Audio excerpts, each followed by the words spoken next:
Deus abençoe vocês grandemente hoje e todos os dias. Eu espero que o Senhor, que o nosso Deus, que o Criador dos céus e da terra, o nosso Criador, o nosso Pai, eu espero que Ele esteja conosco, que Ele nos abençoe e que o Senhor esteja ouvindo as suas orações. Eu gostaria que Deus ouvisse as suas meditações e que Ele esteja pronto, prestes a ajudar vocês e abençoar vocês. Nós desejamos com todo o nosso coração ter um Deus de amor. Nós não queremos ter um Deus fogo consumidor. Nós gostaríamos de ter aquele Deus de amor. Então, a Bíblia diz que Deus é amor, mas que Deus também pode ser fogo consumidor. É um Deus também forte que pode castigar do mesmo jeito que Ele é um Deus que abençoa. Ele abençoa os obedientes. Ele abençoa aqueles que amam a sua verdade e gostariam de agradar a Ele, aqueles que fazem o bem. Ele acaba sendo um Deus de amor para eles. Mas as pessoas incrédulas, rebeldes, desobedientes, teimosas, ele acaba sendo um Deus fogo consumidor para eles. Então nós temos toda a liberdade de escolher entre esses dois caminhos. E para conseguir escolher, nós temos que ter conhecimento, saber e conhecer as duas partes para conseguir escolher o caminho que é mais conveniente para nós. E nós escolhemos o caminho do bem, o caminho da justiça. Por causa disso, nós gostaríamos de ter um Deus de amor. E aquele Deus de amor merece que Ele seja louvado hoje. Então vamos cantar para o Senhor um hino que chama Estrelas na Minha Coroa. Estrelas na Minha Coroa significa que na Bíblia diz que todas as pessoas, homens e mulheres que lutam na sua vida, fazem esforços por falar a palavra de Deus e ganhar muitas almas para o reino dos céus. Fala a Bíblia que o Senhor, Ele adiciona joias à coroa daquela pessoa. Coloca mais uma estrela na coroa daquela pessoa. O Senhor diz na Bíblia que Ele nos fez a todos reis e sacerdotes, e como reis, cada um de nós temos uma coroa espiritual. Então, estrelas na minha coroa são aquelas estrelas que todos nós vamos adquirir na nossa vida, obter para nos apresentar diante dele, diante de Deus, com muitas estrelas na nossa coroa, para mostrar para o Senhor todas as almas que nós ganhamos para Ele com muito amor. O hino 232 nos seus hinários. Estrelas na minha coroa. Sin cesar siempre pienso en la tierra mejor, do al ponerse mi sol llegaré. Y al hallarme en los cielos con Cristo el Señor, mi corona de estrellas tendré. Mi corona tendrá sus estrellas allí en las almas que yo rescaté. Cuando el sol ya decline y me encuentre yo en ti, mi corona de estrellas tendré. De la fuerza de Dios esperando el poder, trabajar quiero siempre y salvar a las almas y al fin cual estrella saber que en mis sienes irán a brillar.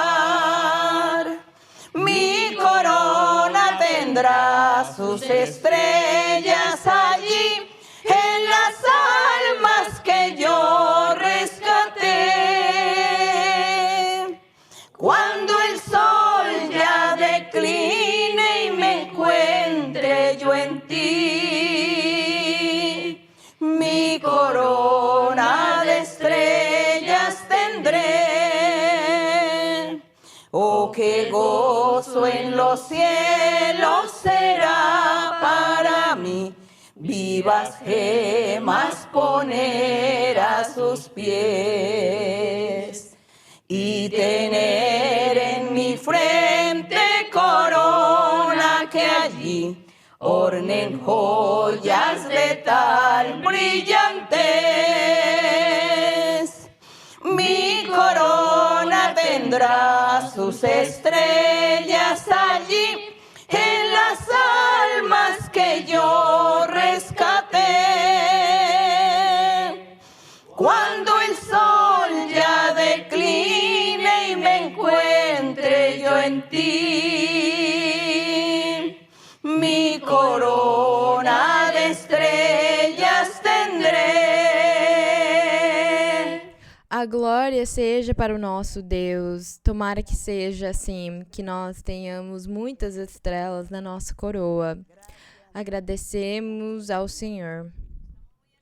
E hoje estamos muito alegres, felizes com o nosso Deus.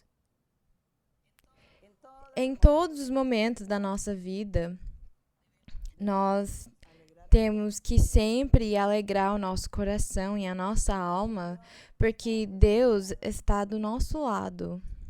Por causa disso, hoje nós queremos honrar Ele, louvar Ele e agradecer Ele por todas as coisas que o Senhor tem feito durante a nossa semana. E nós também queremos ficar perto dEle para receber os benefícios dEle nos dias que vêm, para que todos os dias nós tenhamos comunhão com o Senhor. Hoje nós vamos honrar o Senhor Vamos falar sobre o Cordeiro de Deus. O Cordeiro de Deus. Essa aqui é uma frase que nós sempre ouvimos falar, mesmo nas outras religiões. Eu me lembro, na minha infância, que na religião que eu estava, eles falavam do Cordeiro de Deus. E eu não entendia do que eles estavam falando. Mas hoje nós vamos analisar e ler esses versos ao respeito do Cordeiro, porque Deus, na antiguidade, Ele usou, ou Ele disse para o povo usar cordeiros para o sacrifício, para que eles fizessem sacrifício de animais para honrar a Deus e pedir perdão para Deus pelos pecados deles. O Senhor sempre ensinou para eles que tinha que ser um cordeiro perfeito, que não tivesse nenhum defeito físico. Cordeiro significa que é o mais jovem, o mais novo das ovelhas. As fêmeas são chamadas de ovelhas e os machos de carneiros. E os mais novos são chamados de cordeiros. Se são fêmeas, são cordeiras, mas aqui, geralmente, na Bíblia, o Senhor falava era dos cordeiros, dos mais jovens das ovelhas. Para quem não conhece sobre as ovelhas ou as crianças que moram na cidade e nunca viram, talvez, os apriscos de ovelhas ou só veem pela televisão, pela TV ou em desenho. Então, às vezes, as pessoas, elas não sabem muitas coisas que nós achamos aqui na Bíblia. Tem muita coisa da antiguidade que não existe mais hoje, porque tudo é moderno, tudo é feito com máquinas, com tecnologia. No entanto, é muito importante que nós nunca deixemos de ler história e de saber como que as pessoas viviam antes, para que nós possamos comparar, para que nós hoje também consigamos entender os ensinamentos, porque Deus é o mesmo ontem e hoje. Ele não mudou, Ele não passou da moda. A tecnologia não significa nada para o Senhor. Ele é o mesmo, do mesmo jeito que Ele se manifestou milhares de anos atrás, hoje Ele se manifesta e no futuro também. Somos nós que mudamos nas coisas.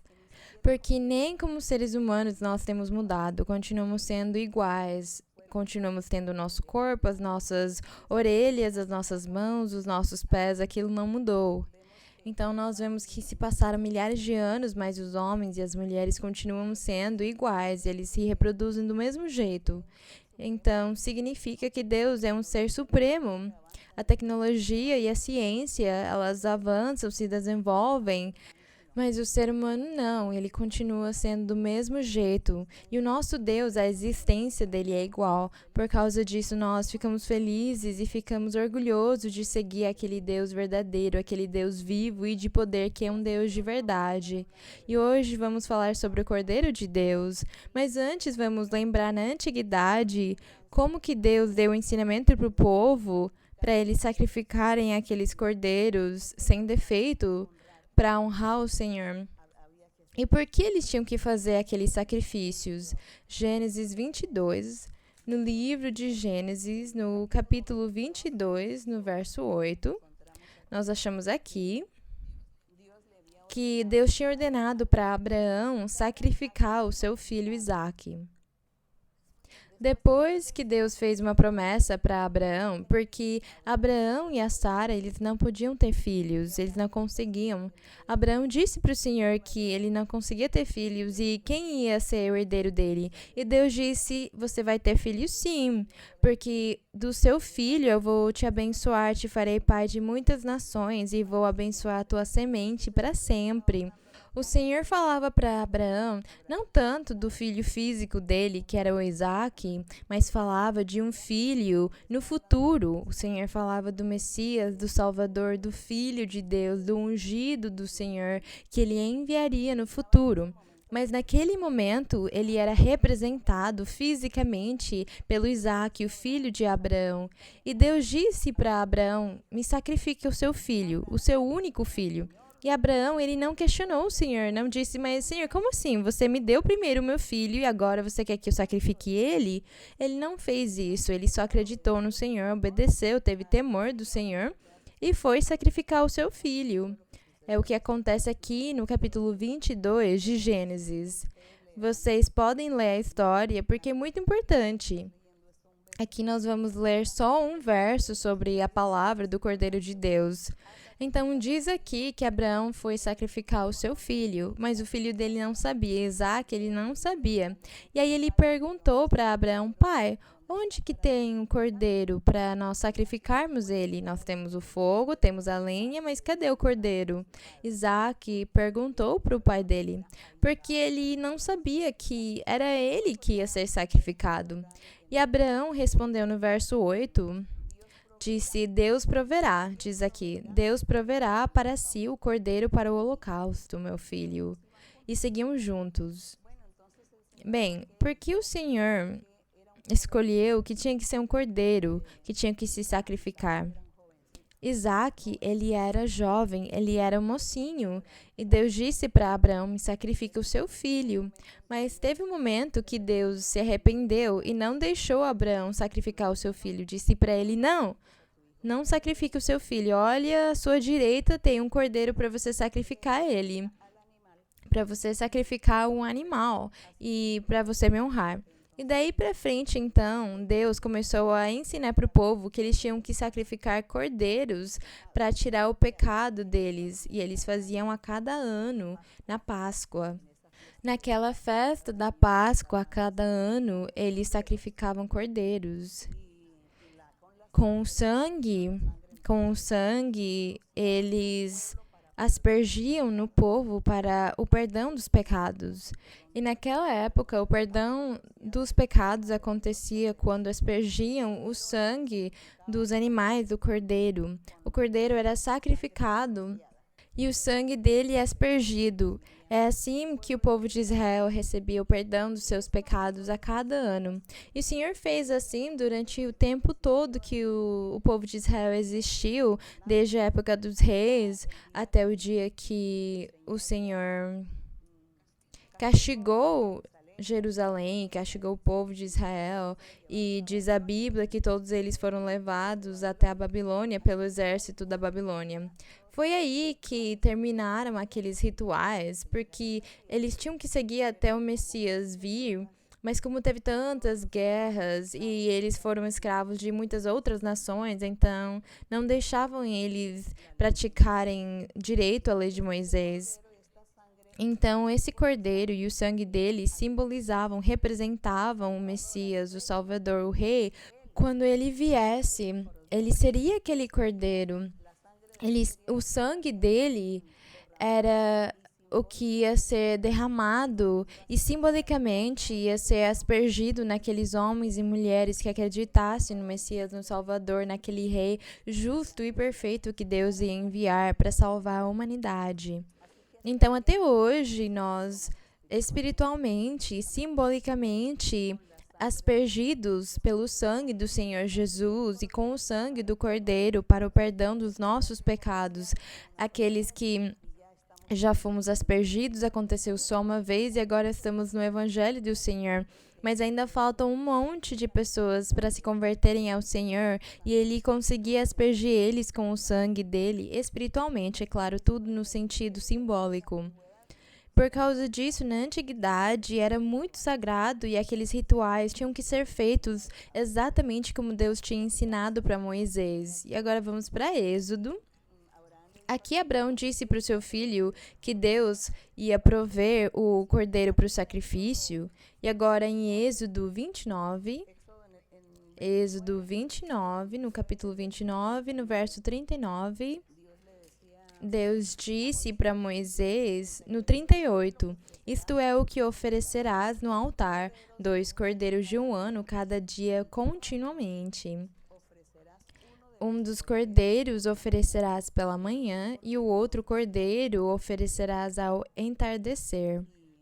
Essas aqui eram as instruções, as ordens que o Senhor deu para Moisés para que todos fizessem esses rituais, esses sacrifícios, porque o Senhor, ele sabia o que simbolizava no futuro. Era uma coisa sagrada que tinha que ser feita, porque realmente esses cordeiros ou esse cordeiro representava o Messias, o Salvador. Por causa disso, tinha que ser feito cuidadosamente. Em Levítico 4, no capítulo 4, fala também a respeito da mesma coisa.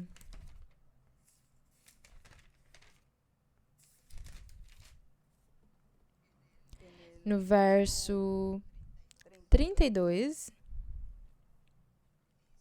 diz: o Senhor também instruiu ao respeito do jeito que eles tinham que fazer os sacrifícios e oferecer eles. O Senhor deu muitas regras para eles, orientou eles ao respeito de que tudo tinha que ser feito sábia e cuidadosamente, prestando atenção aos detalhes. E no 32 diz: mas se por sua oferta pelo pecado trouxer uma cordeira, trará uma fêmea sem defeito. Aqui eles aceitavam que viesse como oferta pelo pecado uma cordeira.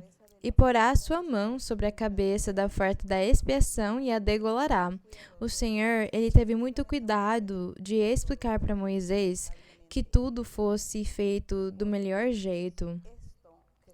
Porque isso aqui que quando nós lemos parece algo muito simples, parece uma coisa tão simples e sem graça, e muitos até poderiam dizer, mas por que o Senhor ficava falando tudo aquilo para Moisés, falando para ele passo por passo, detalhe por detalhe? Por quê? É porque tudo tinha um significado, tudo representava alguma coisa, era um protótipo de alguma coisa no futuro.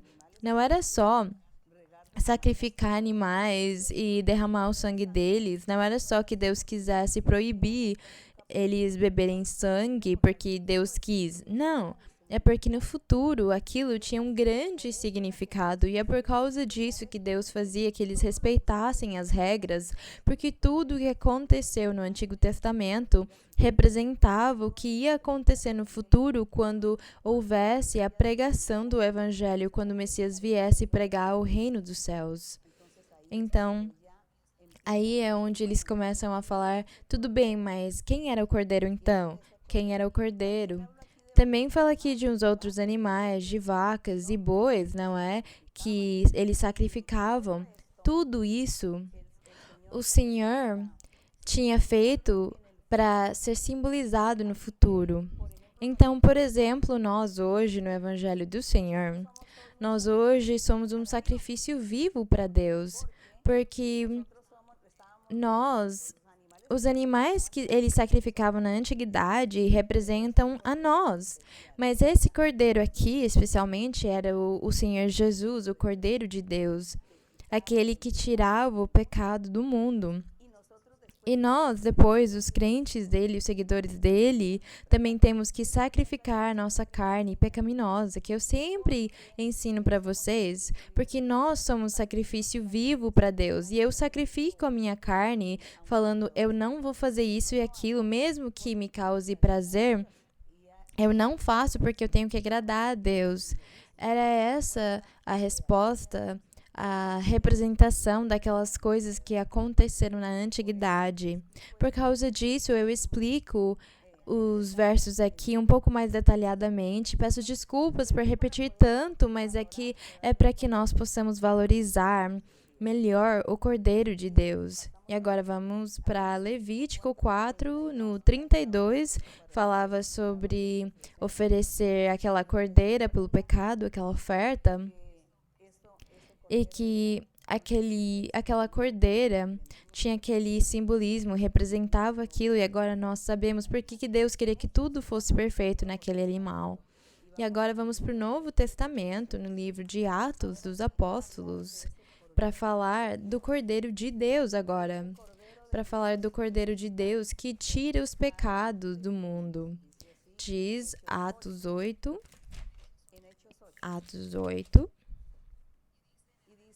No verso 32, aqui nós temos a pregação dos apóstolos. Os apóstolos, quando eles começaram a pregar o evangelho do nosso Senhor. Aqui no capítulo 8, no verso 32, a Bíblia conta para nós uma pequena história sobre o apóstolo Filipe, e tinha um etíope, que era um eunuco da rainha. Fala aqui que era da rainha Candace dos etíopes. E esse homem, ele estava na sua carruagem lendo sobre o profeta Isaías. Ele estava lendo o profeta Isaías. E o Espírito Santo disse para o Filipe, aproxima-te e ajunta-te a esse carro. E Filipe fez, ele se ajuntou, ele se aproximou. E quando ele viu, aqui no verso 30, diz que Filipe se aproximou daquele homem que lia o profeta Isaías e disse, entendes o que lês? E o homem disse para ele, eu não entendo, como poderei entender se alguém não me guiar? E rogou a Filipe, então, que ele subisse ao carro e ensinasse para ele da leitura. E a leitura que ele estava lendo, a passagem no verso 32 diz, a passagem da escritura que estava lendo era esta, como ovelha foi levado ao matadouro, e como um cordeiro mudo diante do que o tosquia, assim não abriu sua boca. Diz aqui então que o profeta Isaías, ele estava lendo a passagem de Isaías, onde ele tinha profetizado que o Messias, que o Salvador, que o precursor, aquele rei que viria para o mundo reinar, aquele rei perfeito, diz aqui que ele ia ser levado como uma ovelha ao matadouro e como um cordeiro mudo. E aconteceu exatamente desse jeito. É a história que nós lemos nos evangelhos, quando eles pegaram o Senhor primeiro, perseguiram ele, negaram a doutrina dele, depois prenderam ele e levaram ele para a cruz do Calvário, e ele não protestou, ele não se negou. Ele tinha poder para ter evitado aquelas coisas, mas ele quis se submeter àquele sofrimento, àquele sacrifício, porque era a aliança, o acordo que ele tinha feito com o Pai, que ele tinha que dar a sua vida como um cordeiro sem mancha, como um cordeiro perfeito. Ele tinha que dar a sua vida pelas pessoas, pela humanidade, para conseguir salvar eles, para que os pecados de todos eles fossem perdoados e ele pudesse salvar os seres, todas as pessoas que acreditaram nele. Então, agradecemos aquele Cordeiro de Deus, agradecemos o Senhor que foi levado como um cordeiro até o matadouro, e pelo sangue dele nós temos sido limpados e perdoados. Estamos aqui diante da presença dele para continuar no caminho dele, trazendo também muitos, porque nós queremos trazer pelo nosso caminho muitas pessoas para elas chegarem na presença do nosso Deus. E diz aqui em 1 de Pedro, vamos para 1 de Pedro, mas eu vou terminar de ler a leitura do profeta Isaías no verso 33. Isaías disse, em sua humilhação, quer dizer, o Cordeiro de Deus foi humilhado, não lhe fizeram justiça, e quem contará a sua geração? Quer dizer, todos os crentes dele, a igreja que ele ia fundar, que ele ia construir. E quem contará a sua geração? Porque sua vida é tirada da terra. Foi tirada, mas a geração dele, quem ia contar? Ninguém ia conseguir, porque o Senhor até hoje, depois de se passarem mais de 2000 anos, ele ainda está trabalhando na terra com o Espírito Santo, trabalhando para ganhar muitas almas para o reino dos céus, para fazer aquela grande geração que não pode ser contado porque são muitos. E agora sim, em 1 de Pedro 1,19, 1 de Pedro 1,19, no capítulo 1, no verso 19, diz, aqui no 18, ou até no 17, o apóstolo Pedro, na carta dele, na epístola dele, ele diz, e se invocais como Pai aquele que, sem acepção de pessoas, julga segundo a obra de cada um, conduzi-vos com temor durante todo o tempo de vossa peregrinação, sabendo que fostes resgatados de vossa vã maneira de viver, a qual vos foi transmitida por vossos pais. Diz aqui que o mau exemplo de viver uma vida cheia de pecado, nós herdamos de todos os nossos ancestrais. Então diz aqui, a qual vos foi transmitida por vossos pais, não com coisas corruptíveis, como ouro ou prata, mas com o sangue precioso. Quer dizer, diz aqui, eu vou falar de novo, nós fomos resgatados no verso 18, fomos resgatados da nossa vã maneira de viver ou da nossa vida cheia de pecado. Nós fomos resgatados não por ouro ou prata, não com riquezas físicas materiais, mas com o sangue precioso de Cristo, como de um cordeiro sem mácula e sem contaminação. Esse cordeiro, ele já estava destinado, fala no verso 20, já conhecido desde antes da fundação do mundo. Deus já tinha feito o plano de salvação dele. E o Cordeiro de Deus ia ser sacrificado lá na cruz para que com o sangue dele houvesse perdão dos pecados e ele pudesse resgatar muitas almas. Então diz aqui, já conhecido desde antes da fundação do mundo, mas manifestado no final dos tempos por amor de vós. Agradecemos o Senhor pelo plano maravilhoso dele de enviar aquele Cordeiro divino para que ele fosse sacrificado por nós. Agora vocês vão conseguir valorizar quando vocês lerem no Antigo Testamento ao respeito dos sacrifícios e tudo que tinha que ser feito pelo Cordeiro e aqueles animais. Vocês vão conseguir valorizar de um jeito diferente o que Deus fez com Moisés e com o povo, ensinando para eles que tudo tinha que ser feito perfeitamente, que eles tinham que ser perfeitos naquelas coisas. E aqui em Apocalipse, vamos olhar em Apocalipse, as visões que... Apocalipse 5. As visões que o apóstolo João teve quando ele ficou preso naquela ilha. Ele ficou preso na ilha de Patmos. ele esteve preso, mas Deus deu muitas visões e revelações para ele ao respeito de coisas que já tinham acontecido, estavam acontecendo e iam acontecer no futuro. Ao respeito do nosso Deus, o plano de salvação dele, também o fim do mundo. Deus deu aquelas visões para o apóstolo João, e aqui em Apocalipse, no capítulo 5, no verso 6, fala sobre o que ele viu. Diz assim, no verso número 6. No capítulo 5, no verso 6, diz... Eu vou ler o verso 5 primeiro. Diz que ele viu em visão um dos anciãos. Ele viu 24 anciãos e diz que um deles disse para o apóstolo João, não chores mais, porque ele estava chorando por muitas coisas que ele estava vendo. E no meio da visão dele, ele sofreu muito aquelas revelações de Deus. Ele chorou e o ancião disse para ele, não chores mais. Eis que o leão da tribo de Judá. O leão da tribo de Judá era o Cordeiro de Deus. Era o precursor da salvação. Era o Messias que Deus tinha enviado, que veio da raiz de Davi, da linhagem, da descendência de Davi. Então diz, eis que o leão da tribo de Judá, a raiz de Davi, venceu para abrir o livro e desatar seus 7 selos.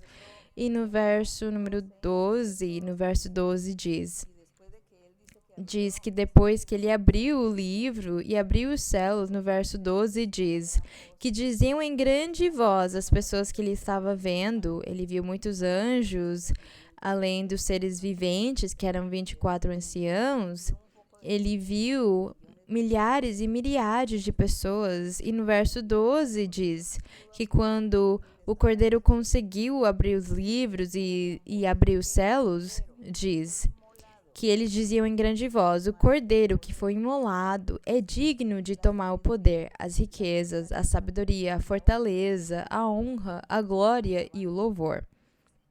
Diz, e toda criatura que está no céu, e sobre a terra, e debaixo da terra, no mar, e todas as coisas que há neles, ouvi dizer, ao que está sentado no trono e ao Cordeiro, sejam o louvor, a honra, a glória e o domínio pelos séculos dos séculos. Aqui nós vemos o louvor que o Cordeiro de Deus ganhou. E tudo isso aqui é o que Deus, é o que o Pai tem feito com o Cordeiro de Deus que tira o pecado do mundo. Ele fez isso com o Messias e o Salvador. As visões e as revelações que João teve ao respeito de como o Senhor foi exaltado e elevado ao seu auge, ao maior louvor, o jeito como ele vai receber a honra e o louvor, o poder, pela veneração, pela adoração de todos os seres. Porque ele foi quem antes da fundação do mundo já tinha sido planejado, já tinha sido feito esse plano para salvar a humanidade. Porque Deus, ele já sabia, ele já conhecia o que ia acontecer com os seres humanos. O amor de Deus para salvar os seres humanos é muito grande, porque todos eles tinham sido destituídos, rejeitos da glória, da presença de Deus. Mas com um plano maravilhoso que ele criou de enviar o Cordeiro de Deus para salvar, foi tão maravilhoso, porque foi aquilo que parou a perdição de todos os seres humanos, porque todos íamos ser destruídos ou íamos ser ignorados completamente por Deus. Então essa aqui é a obra maravilhosa de Deus e do Cordeiro de Deus. E nós conseguimos perceber desde Moisés, desde a lei de Moisés, com os sacrifícios que eles tinham que fazer a cada ano. A cada ano eles celebravam a Páscoa, eles tinham que sacrificar um cordeiro, porque era o Messias que estava vindo e eles iam sacrificar ele. E ele foi sacrificado uma só vez na vida. Mas no sentido espiritual, a Bíblia diz que ele continua aspergindo o sangue, tirando os pecados, perdoando os pecados de todo homem e mulher que acreditem nele, que hoje se arrependam e confiem, e acreditem no Senhor e aceitem o Senhor sendo aquele Deus, aquele Filho de Deus, aquele Cordeiro divino, aquele Salvador, aquele único caminho. Então, aqueles que aceitam o Senhor vão entrar nesse processo de salvação aqui. Eles vão conseguir entrar, desfrutar das bênçãos do Senhor. Aqui em Apocalipse, no capítulo 12, nós vamos continuar falando do Cordeiro, no 12, 11. Nós vamos continuar falando do Cordeiro. Diz... Não vamos nos esquecer que Apocalipse é as revelações que o João recebeu e ele via tudo em visões.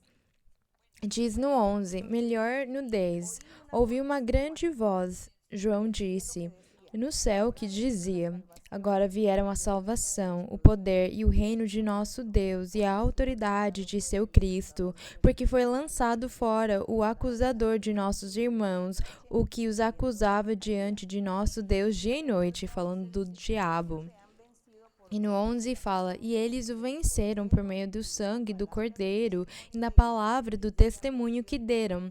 Diz aqui que venceram ele por meio do sangue do Cordeiro, o sangue que ele derramou na cruz do Calvário. Não era mais o Cordeiro, o animalzinho que eles sacrificavam a cada ano na Páscoa, mas era o Senhor Jesus que foi sacrificado na cruz do Calvário. Eu vou ler de novo. E eles o venceram por meio do sangue do Cordeiro e da palavra do testemunho que deram e menosprezaram sua vida até a morte.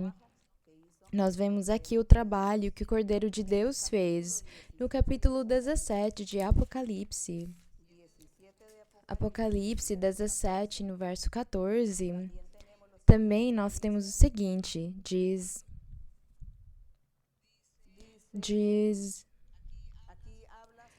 aqui fala sobre uma guerra que o apóstolo viu na visão, a condenação da grande meretriz, que era o pecado e a maldade da humanidade. É uma guerra que teve com os anjos de Deus e os espíritos do diabo, o exército dele lutando, e diz aqui que venceram. No verso 14, nós vamos ler aqui, desde o verso 13, diz, estes têm o mesmo propósito, falando aqui de uma besta que eles estavam vendo que ia começar uma guerra, tinha uns 10 chifres que eram reis, governantes que representavam aquela besta com todos aqueles chifres, eram reis que iam governar o mundo e iam estar contra a igreja do Senhor e contra os seguidores de Cristo. E no verso 13 diz que depois que todas aquelas coisas aconteceram, diz, este tem o mesmo propósito e entregarão seu poder e sua autoridade à besta. Todos aqueles reis iam seguir aquela religião, aquela entidade cheia de maldade no nível mundial, cheia de pecado.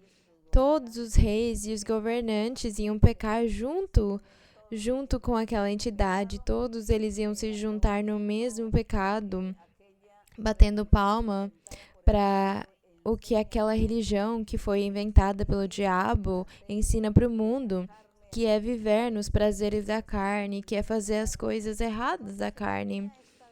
Aquela grande meretriz ia se juntar porque era feita por pessoas de todas as nações, pecando e fazendo todo tipo de abominações, se unindo àquela mulher simbólica, porque na verdade essa meretriz aqui, ela não é física, é simbólica, mas para Deus nos fazer entender, ele ilustrou ela como uma mulher meretriz e diz que é a mãe de todos os pecados e das abominações da terra.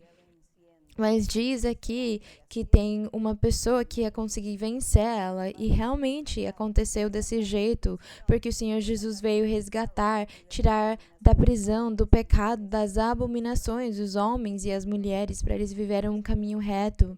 Então nós vemos que aquele cordeiro luta até hoje. contra aquela besta.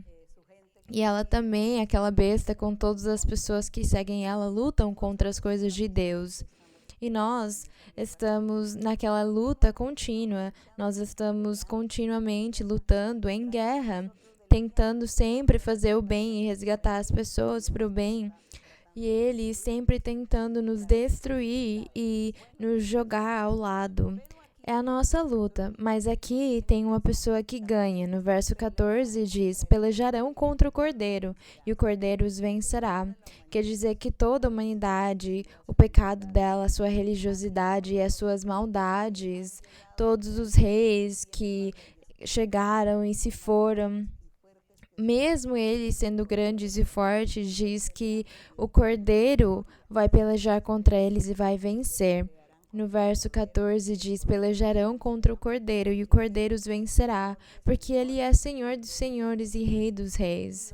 E os que estão com ele são chamados eleitos e fiéis. Por quê? Aqui diz que eram os escolhidos de Deus, os eleitos, porque aqui conta para nós que aquela mulher, ela estava assentada sobre muitas águas, e aquelas águas é o mundo inteiro, todo o globo terrestre são aquelas águas. E diz que aquela besta também estava do lado e tinha 7 cabeças. No verso 9 diz: aqui está a mente que tem sabedoria. E é verdade, isso aqui é simbólico. 7 cabeças são 7 montes. Diz que são 7 reis, 5 deles caíram, um é e o outro ainda não veio. E no 11 diz: a besta que era e não é, e também o 8º rei, e é dentre os 7 e caminha para a perdição. Os 10 chifres que viste são 10 reis que ainda não receberam o reino, mas por uma hora receberão autoridade como rei juntamente com a besta. E no verso 14 diz que todos eles iam pelejar contra o Cordeiro, e o Cordeiro os vencerá. O Senhor Jesus é quem vai vencer, quem vai ganhar junto com a sua igreja. Então nós estamos com o Cordeiro de Deus que tira o pecado do mundo, lutando e pelejando com ele, porque até hoje nós estamos nessa luta, nessa guerra, pelejando, lutando todos os dias, porque o inimigo, o diabo, ele coloca armadilhas e espíritos maus para vir contra nós, para tentar roubar a nossa fé, a nossa confiança em Deus, destruir a nossa vida espiritual, faz que nós não acreditemos e sejamos teimosos, coloca dúvidas em nós e dureza de coração, coloca desconfiança nas pessoas para elas não acreditarem em Deus.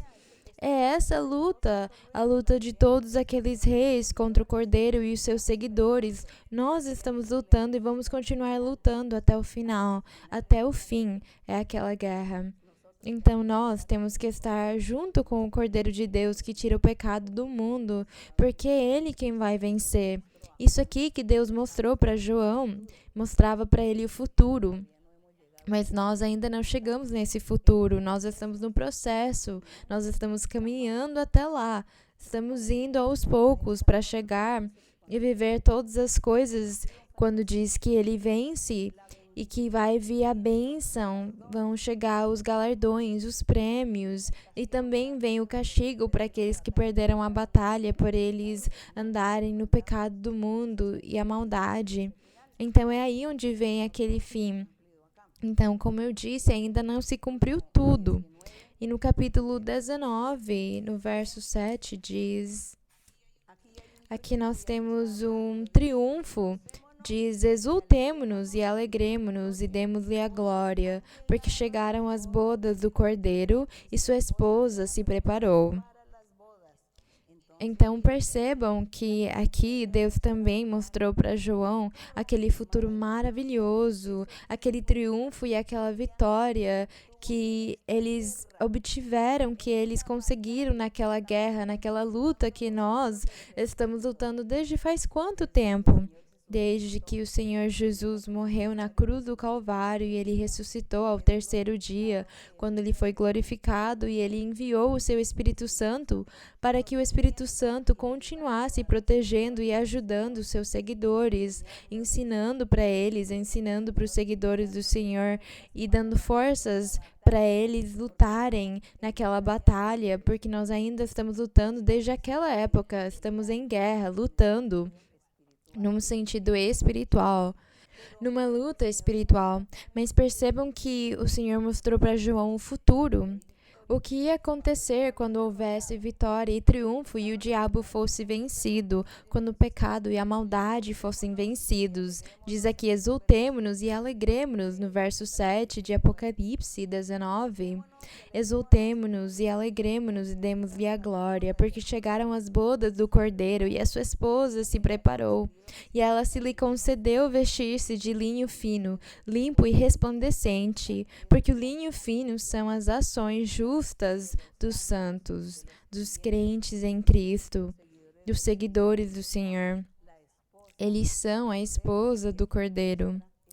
E aqui ele mostra aquelas bodas maravilhosas. E quantos de nós gostaríamos de estar naquelas bodas? Eu sou a primeira que gostaria e desejo com todo o meu coração. E é por causa disso que eu estou lutando. E eu sei que Deus vai me ajudar. Ele vai me dar a vitória e o triunfo. E eu vou chegar lá, naquela meta, naquele objetivo, naquilo que eu entendi e compreendi, porque eu entendi esse caminho e eu quero chegar lá e eu quero que vocês também cheguem lá, que nós possamos nos encontrar e todos façamos parte do corpo de Cristo, todos sejamos o corpo do Cordeiro de Deus para celebrar essas bodas. É uma coisa tão formosa que Deus mostra para nós e tudo o formoso que Deus mostrou para João. Nós queremos viver isso aqui, nós queremos viver com Deus para desfrutar de toda aquela formosura e o resplendor e a glória do Senhor. No verso 22:3, no capítulo 22:3, diz que João viu em visão uma cidade que é a igreja, é a cidade do Senhor. E diz aqui no verso 1, depois me mostrou um rio limpo da água da vida, resplandecente como cristal, que saía do trono de Deus e do Cordeiro. Diz aqui que sai um rio de água limpa no meio da rua da cidade que o Senhor Jesus está construindo, da igreja. De um e de outro lado do rio estava a árvore da vida, que é o próprio Senhor Jesus, que produz 12 frutos, dando cada mês seu fruto, e as folhas da árvore eram para a cura das nações. E é o que hoje nós estamos desfrutando do Senhor, desfrutando daquela árvore, daquelas folhas de cura, porque Ele é a árvore da vida. E no verso 3 diz: não haverá mais maldição, e o trono de Deus e do Cordeiro estará nela, naquela cidade que o Senhor está construindo, e seus servos o servirão. Nós vamos estar lá servindo o nosso Deus. Eu gostaria muito de estar naquela cidade. É uma cidade muito chique. Nesse mundo aqui, nós não temos nada comparado com os luxos e a felicidade e a paz que o Senhor tem para nós na vida eterna. E agora vamos para Isaías 53, vamos para o Antigo Testamento, de novo, para o livro do profeta Isaías, quando ele profetizou ao respeito desse Cordeiro de Deus. Quando Isaías, o profeta, foi enviado por Deus para profetizar para todo o povo de Israel e todos os habitantes de Jerusalém, enviou ele profetizar e falar o que Deus tinha para eles no futuro, para eles se arrependerem, porque Deus tinha muitas bênçãos para eles no futuro. Ele ia enviar o seu cordeiro e aquele cordeiro ia ser imolado, ia morrer pelas pessoas para perdoar elas e dar para elas uma vida feliz. E ele enviou Isaías pregar para eles, mas ninguém quis ouvir, mas teve pessoas que ficaram prestando atenção. Glória ao nosso Deus, somos nós, depois do Senhor Jesus, temos ouvido a palavra dele e temos acreditado no Senhor. Então aqui no capítulo 53, rapidamente vamos ler até o verso... vamos ler o capítulo inteiro. Quem deu crédito à nossa mensagem e a quem se revelou o braço do Senhor? Aqui, Isaías, ele foi pregar, ele foi profetizar para o povo na antiguidade e nenhum deles ouviu, nem quis entender, nem aceitaram. Mas aqui também esse verso fala que depois do Senhor Jesus, ou quando o Senhor Jesus estava na Jerusalém pregando o reino dos céus, eles não acreditaram nele, então ele também passou por isso aqui. Quem deu crédito à nossa mensagem e a quem se revelou o braço do Senhor se ninguém aceita e todos são incrédulos e todos se negam? Diz, cresceu como um broto. Quem? O Messias, o Salvador, o Cordeiro de Deus. Cresceu como um broto diante dele e como raiz de uma terra seca. Não há aparência nele, nem formosura. Em quem? No Messias, no Salvador, no Filho de Deus, no Cordeiro de Deus, que ia ser sacrificado, porque aqui, quando Isaías profetizou, ainda o Senhor Jesus não tinha vindo. Ainda faltavam muitos séculos para ele vir. E diz que não tinha aparência nele, nem formosura física nele. Diz, para que olhemos para ele, nem atrativo para que nos deleitemos nele. Quer dizer que não tinha nenhuma característica atrativa, bonita, de beleza de homens nele. Ele também não era rico, não era de uma família de uma classe social alta, nem cheio de riqueza, nem tinha nascido num castelo. Ele não tinha nenhuma dessas coisas. Por causa disso, diz aqui que não tinha aparência nele, nem formosura para que olhemos para ele. Por causa disso, criticavam o Senhor. Por causa disso, na antiguidade, quando o Senhor pregou, o próprio povo dele falava, não, mas não pode ser ele, porque Deus nos prometeu que vai chegar um rei perfeito, então lógico que ele tem que nascer num castelo, e ele tem que ser filho de reis, ele tem que ser filho de famílias importantes, mas não foi aquilo que o Senhor fez, pelo contrário. Ele veio de uma família humilde e simples, que o Senhor escolheu para que viesse o Salvador e o Cordeiro de Deus. Por causa disso, no verso 2, esclarece para eles que ele não ia ser bonito, não ia ter aparência nele, nem formosura para que olhemos para ele, nem atrativo para que nos deleitemos nele. Era desprezado e rejeitado entre os homens, varão de dores, que ia sofrer, e experimentado no sofrimento, cheio de tribulações e perseguições, como um diante de quem se esconde o rosto. É claro, porque não acreditaram nele. Era desprezado e não o estimamos. O Senhor, nos olhos deles, ele foi o pior, trataram ele desse jeito. Certamente ele levou nossas enfermidades e suportou nossas dores, e nós o tivemos por castigado, ferido de Deus e abatido. Quando Isaías ele pregava e ele profetizava, naquela época ninguém acreditou nele, eles não sabiam de quem que ele estava falando, porque eles não conseguiam entender. Mas Deus falava do Cordeiro de Deus, do Messias, do Rei Perfeito que ia vir reinar. No verso 5 diz...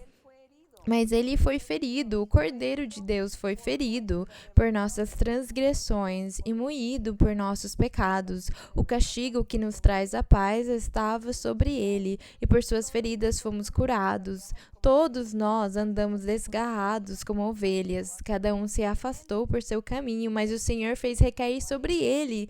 Diz aqui que Deus fez recair todos os nossos pecados nele, o pecado de todas as pessoas da antiguidade e as pessoas depois que o Senhor começou a pregar o reino dos céus, todos aqueles pecados caíram nele. Diz aqui que o nosso Deus cobrou dele o pecado de todos. E no verso 7 diz, foi oprimido, o Cordeiro de Deus foi oprimido e afligido, mas não abriu sua boca, como um cordeiro que é levado ao matadouro, e como uma ovelha muda perante seus tosqueadores, tampouco ele abriu sua boca. E isso aconteceu, isso já se cumpriu, porque aconteceu lá na cruz do Calvário. O Senhor foi levado à cruz do Calvário e ele não se defendeu. Ele ficou calado, ele não batia a boca com eles.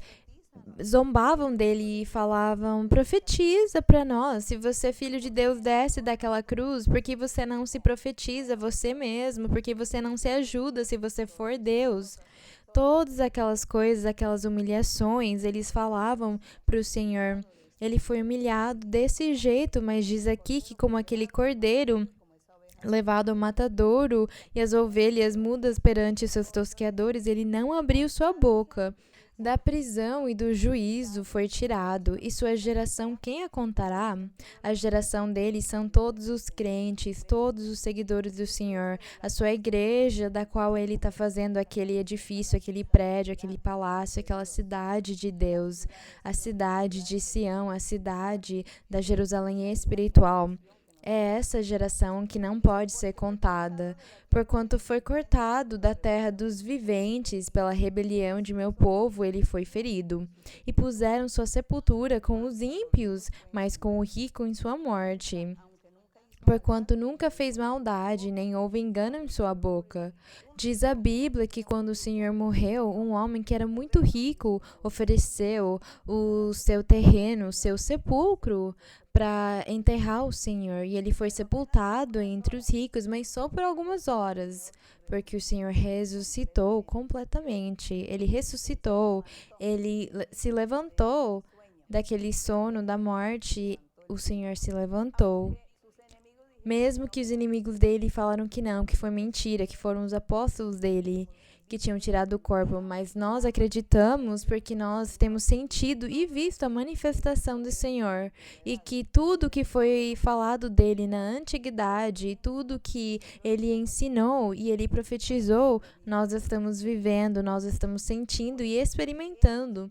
E é por causa disso que nós acreditamos que o Senhor ressuscitou, que Ele ressuscitou dos mortos. Não é como as pessoas falam que foi uma mentira. Nós temos um Deus vivo, temos o Cordeiro de Deus, que vive para sempre, que reina entre nós. Vamos seguir no verso 10. Com tudo isso, o Senhor quis quebrantá-lo, sujeitando-o ao padecimento. Quando se puser sua vida em oferta de expiação pelo pecado, verá a descendência, viverá por dias prolongados pela eternidade, e o prazer do Senhor prosperará em sua mão.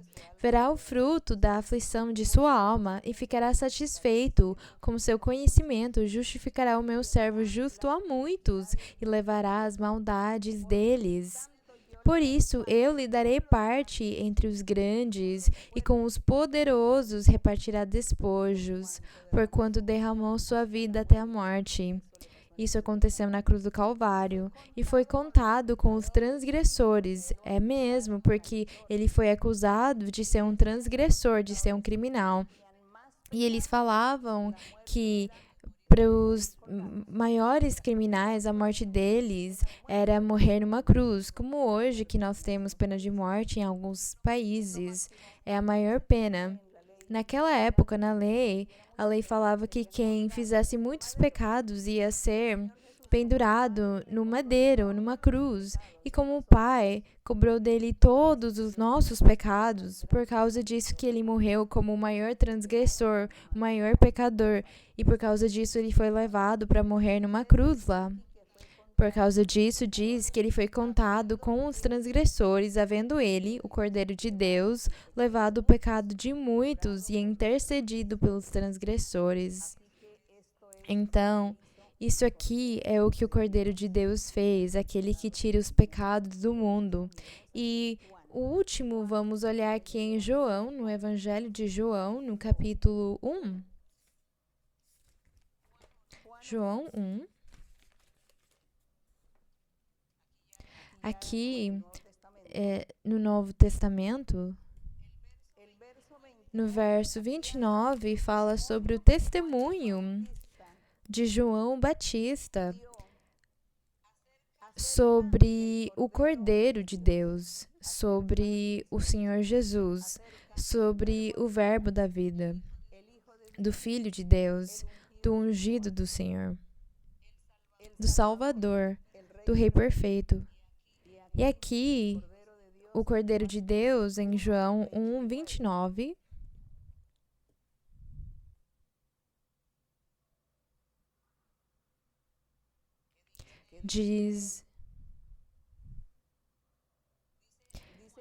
João diz aqui, diz que João ele estava batizando, as pessoas no Rio Jordão. E aqui no verso 19, Para dar um pouquinho de contexto para vocês, no verso 19 diz: Este é o testemunho de João, quando os judeus mandaram de Jerusalém sacerdotes e levitas para que lhe perguntassem: Quem és tu? João, ele respondeu, confessou e não negou, mas confessou: Eu não sou o Cristo. E perguntaram-lhe: Então, o que és? És tu Elias? Disse: Não sou. Também não. És tu o profeta? Ele respondeu: Eu sou um profeta. Então disseram para ele: Quem és? Para que demos uma resposta àqueles que nos enviaram. E no 23 ele disse: Eu sou a voz do que clama no deserto. A profecia é: endireitai o caminho do Senhor, como disse o profeta Isaías. Então diz aqui no 24, os que foram enviados para perguntar para João quem que ele era, eram dos fariseus. E então disseram para João: Por que batizas, pois, se tu não és o Cristo, nem Elias, nem um profeta? Então por que você está batizando? E João disse para eles: Eu batizo com água, mas no meio de vós está um a quem vós não conheceis, o maior do que eu, a quem vós não conheceis. Este é aquele que vem após mim, que foi antes de mim. É verdade, foi antes, existiu antes, porque é o Filho de Deus, o Verbo de Deus, que tinha virado carne, tinha virado ser humano e vindo ao mundo falar com as pessoas e abençoar as pessoas. Diz: Este que foi antes de mim, do qual eu não sou digno de desatar a correia do calçado. Essas coisas aconteceram em Betânia, que era um povo do outro lado do Jordão, onde João estava batizando. E no verso 29 diz: No dia seguinte, João viu Jesus, que vinha para ele, e disse, quando João viu o Senhor Jesus, disse para todos os seguidores dele que estavam lá naquele momento, diz: Eis o Cordeiro de Deus, que tira o pecado do mundo. Eu acho que eles não entenderam João. Os seguidores dele que estavam lá não entenderam ele. Porque João não deu o nome do Senhor. Ele deveria ter falado: lá vem Jesus o Nazareno. Mas ele disse: vem o Cordeiro de Deus que tira o pecado do mundo. No 30 diz: Este é aquele de quem eu disse para vocês antes. Após mim vem um homem que foi antes de mim, porque era primeiro do que eu não o conhecia. Mas, para que ele fosse manifestado a Israel, vim, por isso, batizando com água, para que o Cordeiro de Deus fosse manifestado às pessoas, ao povo de Israel. No 32 diz: Então João deu testemunho, dizendo: Eu vi o Espírito descer do céu como uma pomba e permanecer sobre ele, sobre aquele Cordeiro de Deus. E eu não o conhecia. João, ele estava batizando o Senhor Jesus, mas João não conhecia o Senhor. Até que o Senhor disse para João: Se você vê descer o Espírito e ele permanecer sobre a cabeça de uma pessoa, esse aí vai ser o Messias. Ele é o Cordeiro de Deus. Ele é quem batiza com fogo. É ele, o Filho, o enviado de Deus. Por causa disso, Deus testificou para eles e disse que não conhecia ele, mas quem me enviou, quem me mandou batizar, quer dizer, o Pai, me disse: sobre aquele que vires descer o Espírito e sobre ele permanecer, esse é o que batiza com o Espírito Santo. Não disse para ele: ele é o Rei perfeito que vai governar, ele é o precursor, o Salvador, o mediador. Não disse para ele que era Jesus, o Nazareno. Disse: ele é quem batiza com fogo, com o Espírito Santo. E João diz: eu o vi. João diz: e eu tenho testificado que esse é o Filho de Deus, porque quando eu estava batizando ele no Jordão, o Espírito Santo veio na forma de pomba e repousou na cabeça dele, e eu ouvi uma voz que disse: Este é o meu filho amado, em quem eu me comprazo. Ouvi ele, escutai ele, sigam ele. João testificou. E aqui no verso 35 diz: No dia seguinte, João estava outra vez ali, assim como 2 de seus discípulos, e vendo Jesus que passava por ali, disse, ele repetiu, falou de novo: Eis aqui o Cordeiro de Deus, eis aqui o Cordeiro de Deus.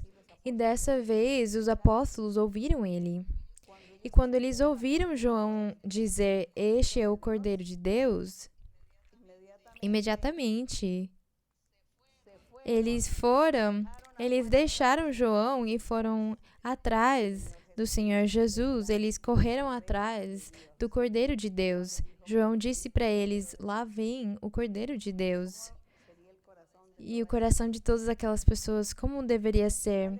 A alegria, a felicidade deles de seguirem o Senhor. Maravilhas muito grandes, prodígios tão grandes que as pessoas conseguiam ver, aqueles que viram o Senhor Jesus fisicamente, mesmo que muitos não entenderam. Mas quando o Senhor ressuscitou, diz que ele abriu os olhos dos seus discípulos e das pessoas que seguiam ele, abriu os olhos deles para eles entenderem e verem o que eles tinham vivido com o Senhor. Eles tinham vivido um sonho. Eles tinham vivido uma fantasia, uma maravilha. E quando ele se foi, eles se sentiram na realidade e ficaram tristes, pensando: por que não aproveitamos o tempo? Nunca aproveitamos o tempo quando estivemos com ele, quando ele falava conosco e ensinava para nós e fazia os milagres. Nós desprezamos aqueles milagres, não soubemos apreciar eles, valorizar. Eles se sentiram tristes por causa disso. E deve acontecer também conosco. Muitas pessoas tiveram experiências com Deus. E as pessoas acabam desprezando elas, acabam não valorizando. Eles estão um tempo na igreja e eles se cansam, voltam atrás, param de ir na igreja, param de se congregar, param de ler a Bíblia, param de orar, porque eles cansaram depois de Deus ter se manifestado, ter feito milagres tão grandes com eles, ter feito curas neles, Deus ter ajudado eles e ter abençoado eles. Deus ter dado revelações espirituais para eles. Eles tiveram revelações espirituais e dons.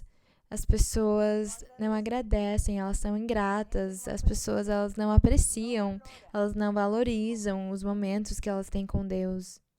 É muito triste. E depois as pessoas pensam: por que eu não valorizei?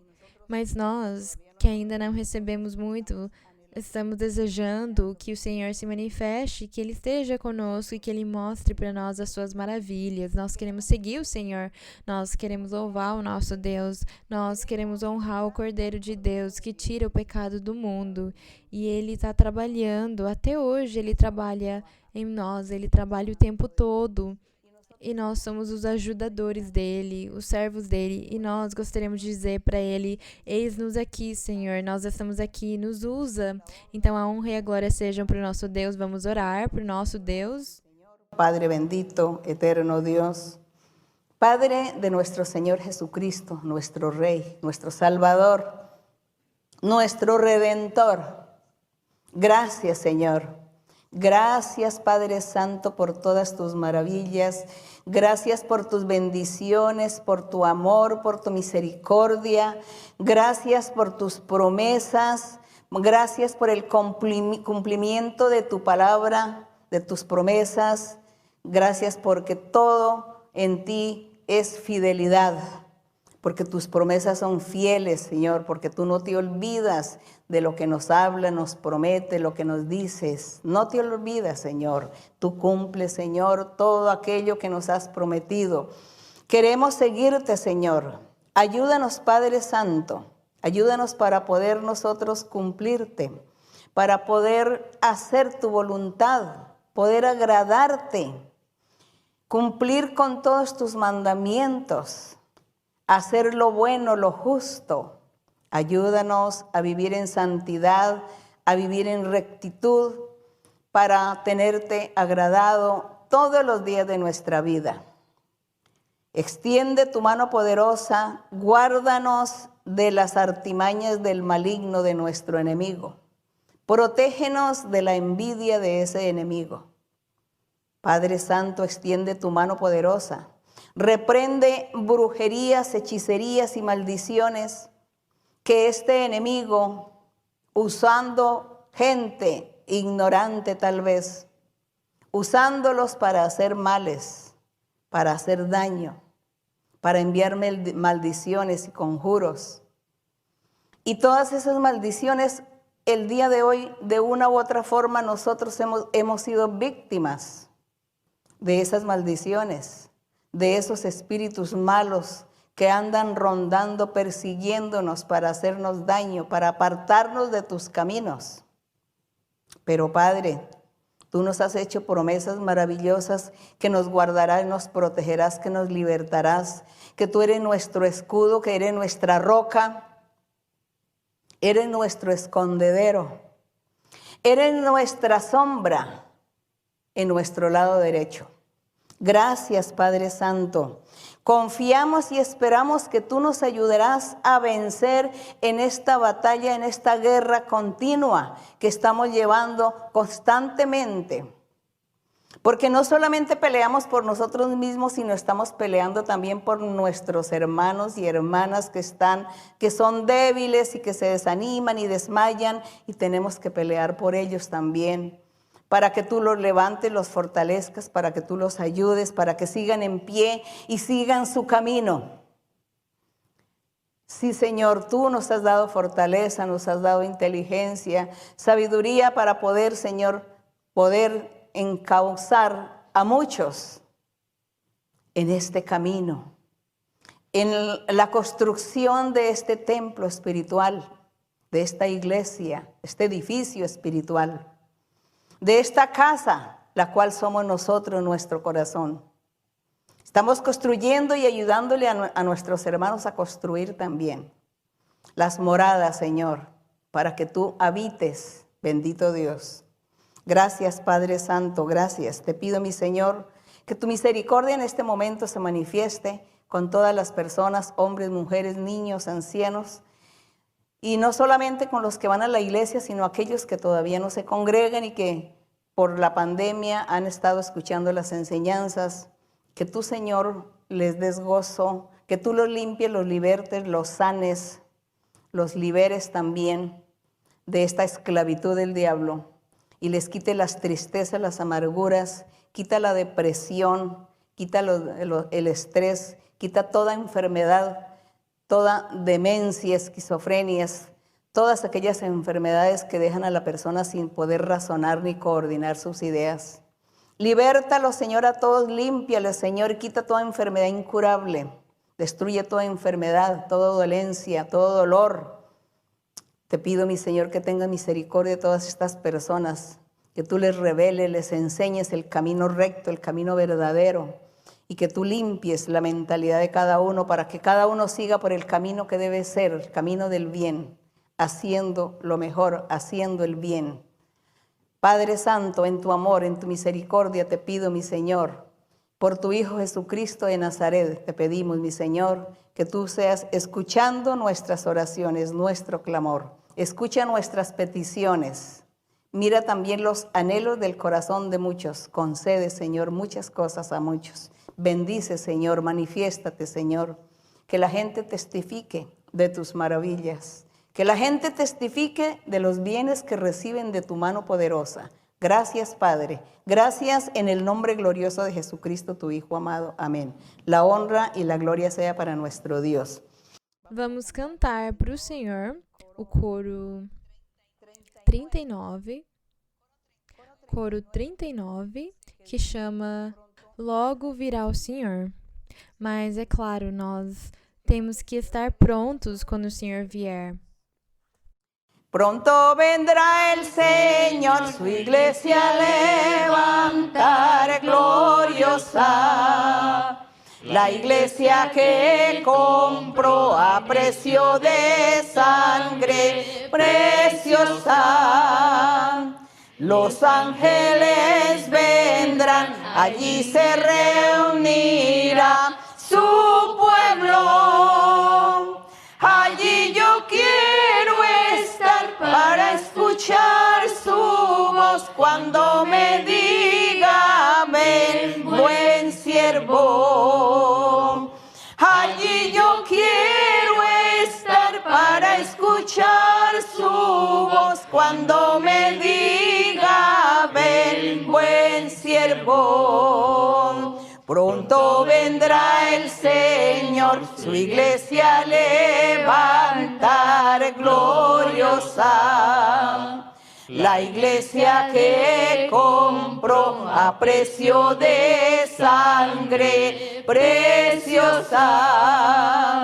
Los ángeles vendrán, allí se reunirá su pueblo. Allí yo quiero estar para escuchar su voz cuando me diga: ven, buen siervo.